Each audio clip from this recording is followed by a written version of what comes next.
जर तुम्ही फक्त शुद्ध जलच अर्पण केले तर उत्तम. शिव देखील आनंदित आहे, परंतु तरीही आपल्या स्वतःच्या सुख आणि एलेशन शास्त्रासाठी उपकरणाद्वारे साकार पूजनाचा सल्ला दिला जातो. मुख्यतः ते 2 प्रकार आहेत. त्या 5 पद्धती आहेत ज्याला पाचोपचार पूजन म्हणून ओळखले जाते, ज्यामध्ये 5 तत्व घटकांची आवश्यकता असते आणि 16 वेगवेगळ्या सोल्युशनद्वारे केलेले 16 पट षोडशोपचार पूजन. पंचोपचार पूजन म्हणून शिवपूजनाचा शास्त्रोक्त मार्ग, 5 साधनांसह शिवांची विधिवत उपासना आणि ती खालीलप्रमाणे. शुद्ध जल किंवा गंगाजल. शुद्ध जल किंवा गंगाजल किंवा कोणत्याही चांगल्या नदीचे शुद्ध पाणी. सामान्य नळाचे पाणी वापरले जाऊ शकते, परंतु ते शुद्ध असेल आणि पवित्र मार्गाने गोळा केले जाईल. आपल्याकडे गंगाजल असेल तर लोटा, पात्र किंवा कोणत्याही पात्राचा वापर करा जे तुम्ही शिव्यावर जल अर्पण करण्यासाठी वापरता आणि त्यात चमच्याने भरलेले किंवा त्यापेक्षा जास्त गंगाजल घालून त्यापेक्षा पात्रामध्ये सर्व पाणी जाईल. गंगाजल बंद. पण धैर्य धरा आणि काळजीपूर्वक ऐका. ज्यात आधीपासूनच पाणी आहे अशा पत्रामध्ये कधीच गंगाजल ओतू नका. परंतु तुम्ही गंगाजलला कधीच मिसळत नाही, परंतु तुम्ही गंगाजलमध्ये पाणी घातले आहे म्हणून कधीही शॉर्टकट लावू नका किंवा फरक काय आहे याचा विचार करू नका. होय, यात खूप फरक आहे. ज्या पाण्यात गंगाजल बाहेरून मिसळले जाते ते देव स्वीकारत नाहीत, ते अत्यंत अपवित्र ठरतात. परंतु गंगाजल असलेल्या पाण्यात फक्त पाणी मिसळले किंवा ओतले जाईल. आता आपण बनवू शकणाऱ्या काही चंदन पावडर किंवा चंदनापेक्षा काही फुले, पाने किंवा चांगले इतर चंदन. कधीच केवरा वापरू नका. मिसळा.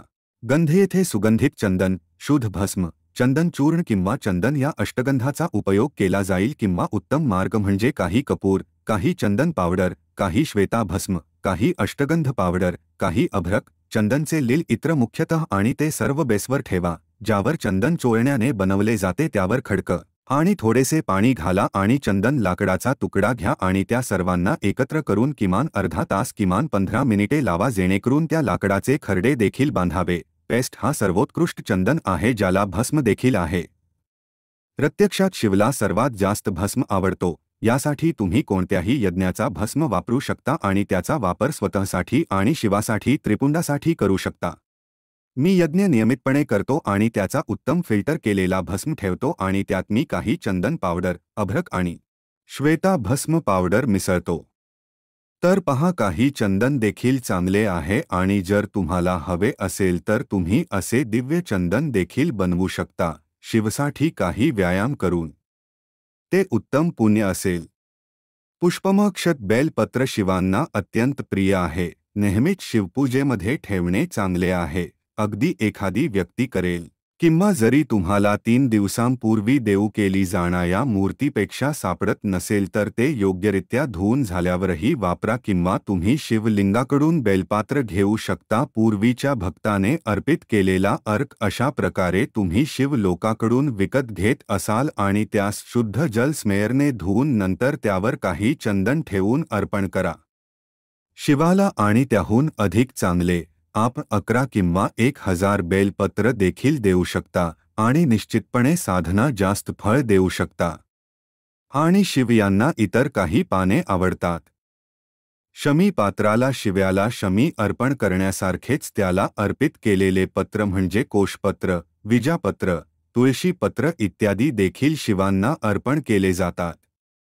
आणि फुलांसाठी केतकी फ्लॉवर, केवडा वनस्पती वगळता सर्व चांगले सुवासिक फुले करतील. आणि पुष्पांमध्ये शिव कमळांसारखे आणि कमळांपैकी त्याला निळा अधिक पसंत आहे. या पुष्पात्रांसह धतुरा फाल आणि विजा देखील धतुराला अमाप पुण्य देतात. अक्षताला शिव खूप प्रिय आहे आणि त्याला पुष्कळ पुण्य मिळते. अक्षत सर्व प्रकारचे तांदूळ नसतात, परंतु केवळ अखंड, अव्यवस्थित आणि संपूर्ण शरीरात कच्चे धान्य वापरले जाते. आपण त्यांना पात्रामध्ये घ्या आणि काही चंदन आणि कुमकुमला लिलीच्या पाण्यात मिसळा. नैवेद्य प्रसादम चंदन आणि भस्माचा वास घेतल्यानंतर त्याला पुष्पा आणि पात्रे यांनी योग्य प्रकारे अलंकार दिले तर शिव यांना ताजी शुद्ध मिठाई किंवा ताजे फळ किंवा कोरडे फळ किंवा खीर किंवा गुड किंवा शक्कर अगदी भक्तीने अर्पण करा. कोणताही चांगला प्रसाद, खीर, गोड अर्पण करून नंतर प्रसाद म्हणून घ्यावा. धूपदीप निर्जानम नावानुसार आपण गुग्गल, संब्रानी किंवा चंदन किंवा काही शुद्ध धूपचा शुद्ध धूप वापरू शकता. परमेश्वरासमोर उदबत्ती लावा आणि नैसर्गिक उदबत्ती वापरा.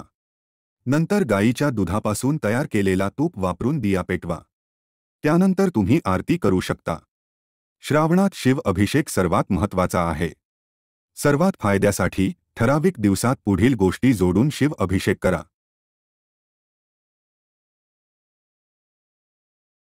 1. आर्थिक उन्नती व मोक्ष यासाठी सोमवारी तूप द्यावे. 2. उत्तम आरोग्यासाठी मंगळवारी 108 औषधी वनस्पती पावडर द्या. 3. मधुर आवाज आणि संगीत कौशल्य वाढविण्यासाठी बुधवारी मध द्या. 4. तुमच्या सर्व पापांची धुलाई करण्यासाठी गुरुवारी विभूती अर्पण करा. 5. प्रेम आणि विपुलता आकर्षित करण्यासाठी शुक्रवारी साखर द्या.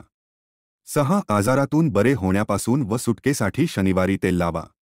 7. शुद्ध आणि फोकससाठी रविवारी थेरथा पावडर द्या. धन्यवाद.